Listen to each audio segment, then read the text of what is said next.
Okay, I've decided to do another video about the Pierburg 2E2 carburetor. This time the carburetor is off the car. The whole point of this is to try and explain how the carburetor works, because these carburetors are much hated, and also there's a lack of knowledge as to what the bits of the carburetor are and what they're designed to do. So the whole point of this video is to explain it. So if you've got any problems with your carburetor, your 2E2 Pierburg, hopefully you'll understand it a lot better than you did before, and therefore if you've got any problems, then you'll be able to hopefully figure them out. So I'm going to explain the bits of the carburetor. I'm starting with the back, and the reason for the starting with the back is all of these vacuum tubes. You can see loads of them here. The main thing to understand, well, the route is as shown. That's what it's supposed to be like. There's a PDF of the manual online. You can check the route for yourself rather than looking at the video. But the main things to explain are the various parts. So this is the thermal time valve. This is a solenoid. This is effectively operates in two positions, on and off. That's it. This is the back of the 3-point unit, and that is the nut that adjusts the 3-point unit. And the main takeoff points for the vacuum are here and here. This one here goes to the air filter. Now the 3-point unit has got two vacuum lines, and these vacuum lines to the 3-point unit control the 3-point unit and the position of this part. So when you start the car from cold, this piston is out as far as it will go, because the spring pushes it all the way out, and it pushes against this, which is the throttle arm, and that there is the high speed throttle adjustment. So when you start the car, the carburetor will go to the fastest speed straight away, which should be about 2000 revs. It'll only do this for a short time, 10 seconds, 20 seconds, depends how cold it is. And then the thermal time valve will have warmed up, and it will go to the middle position. So the piston will pull back at some middle position here. And that's it. From that point onwards, it should not move from the middle position. And that sets the idle speed when it's fully warm. Now before it's fully warm, the position of this arm is not controlled by the 3-point unit. It's controlled by the wax stat on the other side. But we'll come back to the wax stat in a minute. So what these hoses do here and here is they control the amount of vacuum going to the 3-point unit. And because there's 2 points, they can control the position of the diaphragm inside, which then controls whether the plunger is sticking further out, in the middle, or all the way back.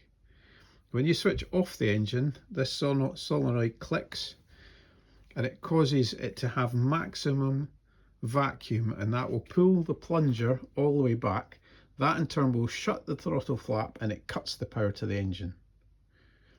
So that's what that device does. It causes it to go all the way back, and it does that by adjusting the vacuum on this hose, which comes up to here, and this takeoff here, which goes to there. The thermal time valve adjusts the pressure between the two, and that's why it sits at it controls the furthest forward position and the middle position. Anyway, so those are what those devices do. If that breaks, it'll either never work, and the plunger will just go straight to the middle position, or it'll jam in the furthest away position. If it is broken, you'll need to replace that. If this breaks, the car will always stall, so you would need to replace that. The vacuum hoses always perish and split, so you need to replace those regularly. These ones are silicone. They seem to last longer if you get a good quality silicone hose. So that's what they do, and that's what the 3-point unit's all about. So let us leave it at that. Now let's turn it around.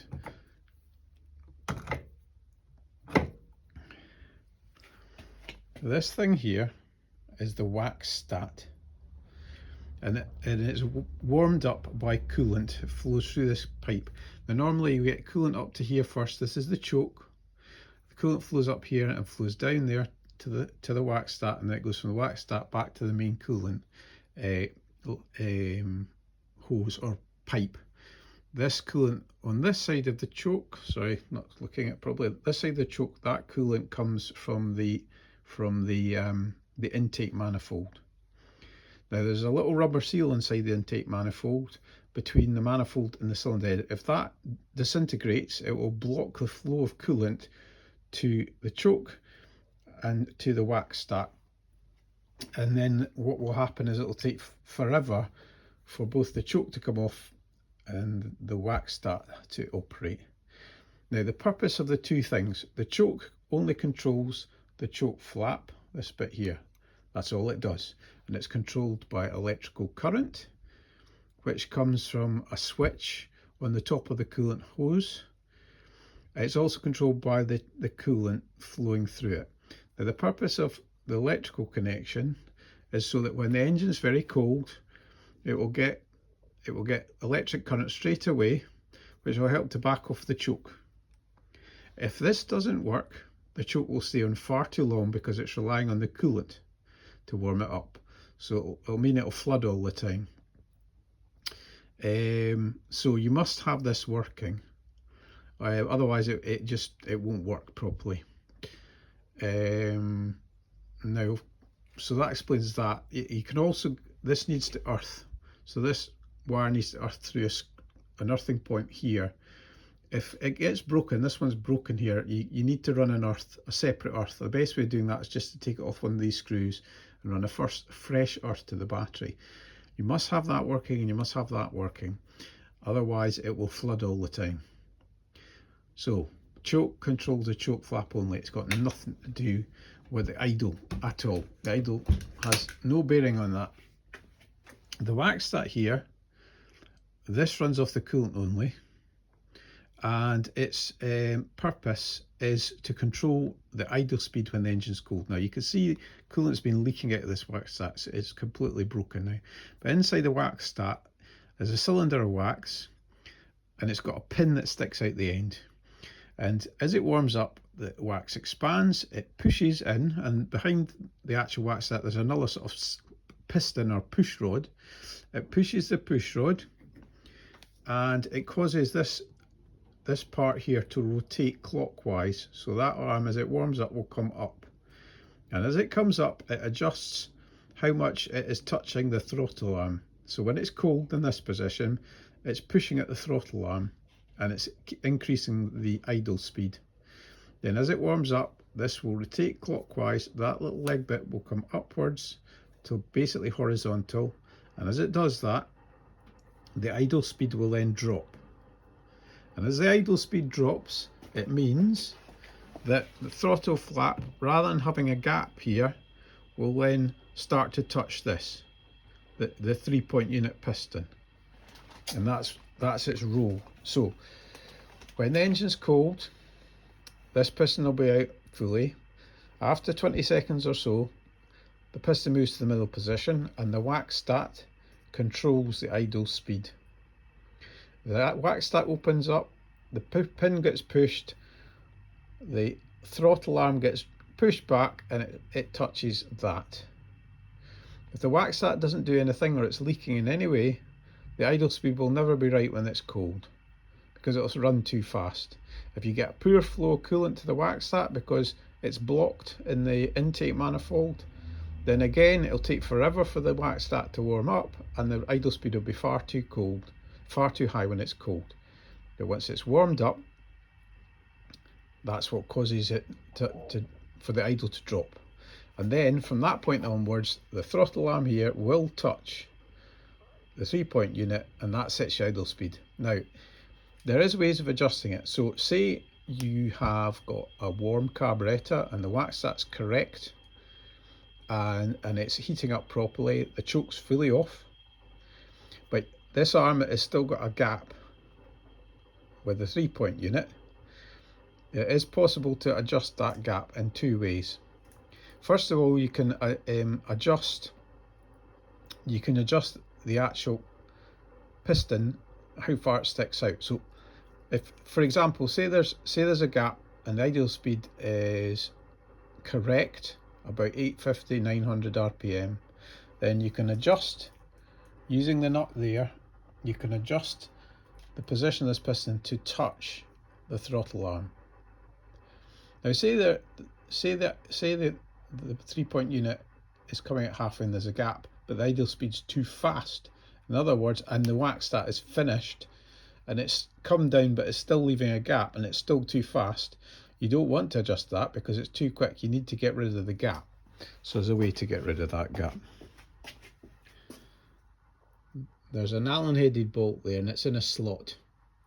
And if you loosen that off, you can then adjust the position of the throttle flap to the throttle arm. If you use that to adjust, you can then reset the idle speed and get rid of any gap there.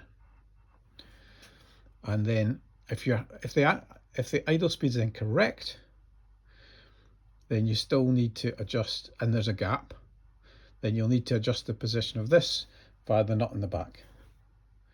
So that's how you control the idle speed. It's controlled by the 3-point unit position and the nut in the back, but it's also controlled by this Allen key here in a slot, because controls the adjustment between the arm for the 3-point unit from the whack stat and also the throttle flap to this arm. So you can adjust it by that or the other side, and that's the main functions. Now the only other thing is these chokes, in my experience, because the carburetors are old, they can run too rich. Even though it's functioning, it can run too rich when it's cold.